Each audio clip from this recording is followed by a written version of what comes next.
Je vous salue vous tous qui écoutez l'émission Kanguka. Mon nom est Chris Nkumana. Aujourd'hui nous sommes jeudi. Jeudi de la semaine passée, j'ai pris le temps de parler aux hommes mariés. Je les ai montré comment je suis les voix et surtout je leur ai montré qu'il y a des choses qui peuvent bloquer leur prière. Si tu es un homme marié et que tu n'as pas pu écouter l'émission de jeudi passé, va dans les archives et cherche l'émission de jeudi passé, la première partie. Nous avons lu dans 1 Pierre 3 verset 7, nous avons vu que Dieu dit aux hommes d'avoir la sagesse. Si tu es un homme marié, prie pour avoir la sagesse dans ton mariage. Il faut avoir la sagesse de connaître ce que je suis attend de toi. Nous avons vu comment un homme doit traiter sa femme. La parole de Dieu dit aux hommes d'honorer leurs femmes et de les traiter comme les personnes avec qui ils sont héritiers de la même grâce. Il est vrai que le mari est la tête de la femme et la femme doit toujours obéir à son mari. C'est ce que la parole de Dieu dit. Cependant, même si la femme doit du respect à son mari, il faut que son mari la traite avec sagesse et l'honore, car sinon sa prière ne sera pas entendue. Aujourd'hui, j'aimerais parler aux femmes. Vous aussi, vos prières peuvent ne pas être entendues. Je ne parle pas de la prière en rapport avec votre mari, mais je parle de toutes choses que tu peux être en train de demander à Dieu. Ça peut être bloqué à cause de ton attitude dans ton mariage. Ici, je vais spécialement parler aux femmes qui ont des maris non croyants. Ton attitude peut faire approcher ton mari de Dieu ou l'en éloigner. Je sais qu'il y a beaucoup de maris qui ne prient pas alors que les femmes sont sauvées et prient. Ces femmes prient pour que leur mari soit sauvé, pour qu'il soit croyant. Le premier moyen d'attirer ton mari à Dieu, c'est ton attitude dans le mariage. Tu as peut-être une bonne attitude à l'église, devant le pasteur, parmi les frères et sœurs en Christ, mais ton attitude dans le mariage peut faire fuir ton mari loin de Dieu. Dans 1 Pierre 3, verset 1 à 2, il est écrit « Femmes, soyez de même soumises à vos maris, afin que si quelques-uns n'obéissent point à la parole, ils soient gagnés sans parole pour la conduite de leurs femmes, en voyant votre manière de vivre chaste et réservée. » Un jour, il y a une femme qui m'a dit qu'elle a passé 10 ans de jeûne et de prière, nuit et jour, pour que son mari soit sauvé, pour qu'il cesse de vivre dans le péché et que leur mariage soit un bon mariage dans lequel la puissance de Dieu se manifeste. Quand j'ai parlé à son mari, je me suis rendu compte que le problème n'était pas lié à la prière de sa femme, mais c'est plutôt à son attitude. Son attitude envers son mari à la maison avait éloigné son mari de Dieu. C'est pourquoi son mari refusait d'être sauvé.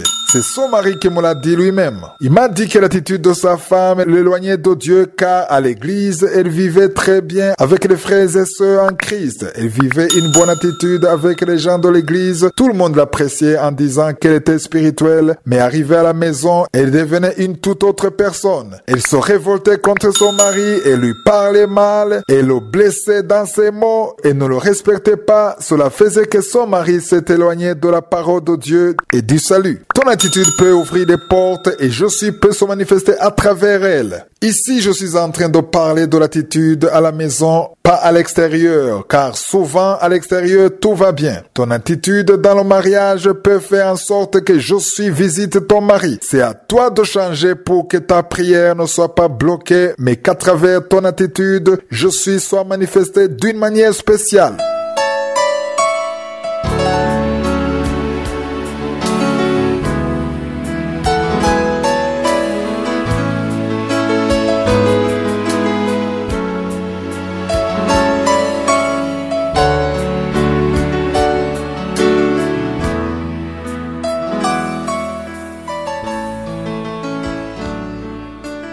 Nous sommes dans la deuxième partie, nous continuons l'étude du livre des Actes des Apôtres. Hier, j'étais au 12e chapitre. Nous avons vu comment les apôtres étaient persécutés par le roi Hérode. Il avait tué Jacques et emprisonné Pierre. Pierre était gardé par 16 gardes. Les pieds et les mains étaient liés. Dans cette prison, personne ne pouvait s'approcher de Pierre. Au lieu de se lamenter, l'église est allée dans la présence de Dieu. Ils ont commencé à intercéder. Ils ont prié et supplié Dieu pour Pierre. J'aimerais vous montrer qu'il y a une puissance extraordinaire qui se manifeste dans la prière. Chaque fois que tu pries, même si tu ne vois rien, si tu continues, si tu persévères dans la prière, Dieu va finir par intervenir. Ils intercédaient en rappelant à Dieu ses promesses, ses plans. Ils louaient Dieu et ils s'attendaient à ce que Dieu fasse un miracle. J'espère que vous avez déjà lu tout le 12e chapitre. Si vous avez lu ce chapitre, vous avez vu comment Dieu a envoyé un ange du ciel. Il a pu passer sur tous les gardes jusqu'à Pierre. La parole de Dieu nous montre comment ces chaînes ont été brisées. L'ange l'a accompagné jusqu'à la porte. Vous voyez ce passage, vous allez être encouragé de savoir que la prière peut faire en sorte qu'un ange vienne avec sa puissance et les chaînes ont été brisées. Peut-être que toi aussi tu es lié d'une manière ou d'une autre. Tu es lié par le péché. Il y a des choses qui sont bloquées dans ta vie. Peut-être que c'est ton mariage qui est lié, ou ton travail, ou un péché qui ne veut pas quitter ta vie. Tous ces liens peuvent être brisés dans le nom de Jésus si tu continues, si tu persévères dans la prière. Il faut persévérer dans la prière sans te lamenter. La prière qui est faite dans le nom de Jésus est une prière très puissante. L'ange de Dieu est descendu et les liens ont été immédiatement brisés. J'aime beaucoup les versets 9 à 10. Il est écrit, Pierre sortit et le suivit, ne sachant pas que ce qui se faisait par l'ange fut réel, et il s'imaginait avoir une vision. Lorsqu'ils eurent passé la première garde, puis la seconde, ils arrivèrent à la porte de fer qui mène à la ville et qui s'ouvrit d'elle-même devant eux. Ils sortirent et s'avancèrent dans une rue. Aussitôt l'ange quitta Pierre. Ici, on voit bien que c'était une prison spéciale. Il y avait une porte de fer que personne ne pouvait franchir, mais l'ange a accompagné Pierre jusqu'à cette porte de fer. C'est l'ange lui-même qui a ouvert la porte. Pierre a été très étonné et se demandait qui a ouvert la porte. Il y a des portes qui sont fermées dans ta vie, mais si tu pries, si tu intercèdes et que tu supplies Dieu, si tu continues de louer Dieu sans te lamenter, je t'assure que tu verras certaines portes s'ouvrir dans ta vie. Elles ne vont pas s'ouvrir toutes seules, mais c'est l'ange de Dieu qui va les ouvrir.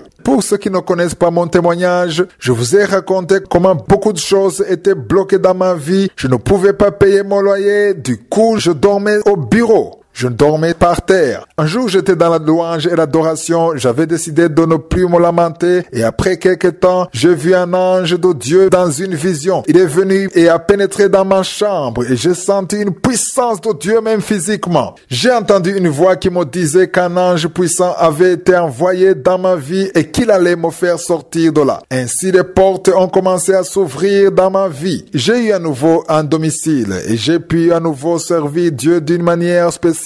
Et c'est là que la porte du mariage s'est ouverte parce qu'un ange puissant est descendu pour me délivrer et les portes de fer qui étaient dans ma vie ont été ouvertes. Toi aussi, il y a des portes de fer qui sont peut-être dans ta vie, que ce soit dans tes finances, ton travail, c'est peut-être un ou plusieurs péchés que tu n'arrives pas à dominer, tu n'arrives pas à t'en débarrasser, mais si tu pries, si tu loues Dieu, il y a un ange puissant qui va venir dans ta vie, il ouvrira ta porte de fer. C'est peut-être ton mariage qui est bloqué, mais cette porte peut être ouverte pour toi au nom de Jésus. C'est peut-être un enfant que tu n'arrives pas à avoir. Et au nom de Jésus, je veux que tu saches que ce qui est impossible aux hommes est possible à Dieu par la puissance de la prière. Pierre est donc sorti de la prison. Vous pouvez voir comment ils ont été contents de le voir. Tout le monde était étonné. Il est sorti de la prison parce que l'église était en train de prier comme nous l'avons lu au verset 5. Autre chose que j'aimerais vous dire avant qu'on termine avec ce chapitre. Je vous invite à lire depuis le verset 21 au verset 23. Voyez comment Hérode était tellement orgueilleux à tel point qu'il disait des paroles pour insulter Dieu.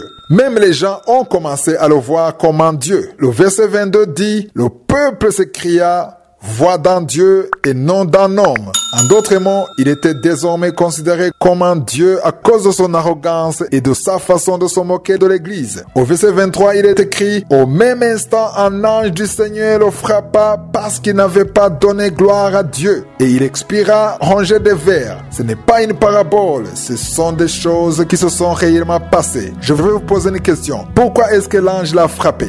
La réponse est dans son même livre. C'est parce qu'il n'a pas donné gloire à Dieu. Je vous invite à lire le 13e chapitre pour demain. Que Jésus vous bénisse.